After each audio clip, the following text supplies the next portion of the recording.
Hello বন্ধুরা, আসসালামু আলাইকুম। আমি এলিফ্যান্ট রোড স্টার কাবাব থেকে মোহাম্মদ রফিকুল ইসলাম। বন্ধুরা, লাঞ্চের একটি খাবারের মেনু আপনাদের মাঝে এখন শেয়ার করব।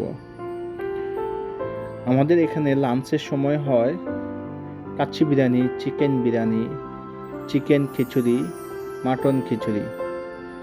এরপরে সাদা ভাতের সাথে আছে mutton rezala, mutton leg roast, mutton কষা ভুনা, মাটন আলু খাসি। মাছের মধ্যে আছে রুই মাছ, রূপচাঁদা মাছ, চিংড়ি মাছ, বোয়াল মাছ, আইড় মাছ।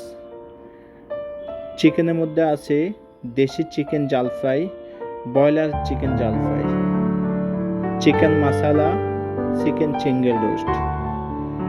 আর ভর্তাবাজি তো অ্যাভেলেবেল। ভর্তাবাজি সব সময় থাকে, রাত্রেও থাকে, দুপুরবেলাও থাকে। আপনারা সবাই আসবেন আমাদের স্টার খাবারে। যে কোনো ব্রাঞ্চে আসলে হবে, অনেক মজার মজার খাবার আমাদের এখানে। আমাদের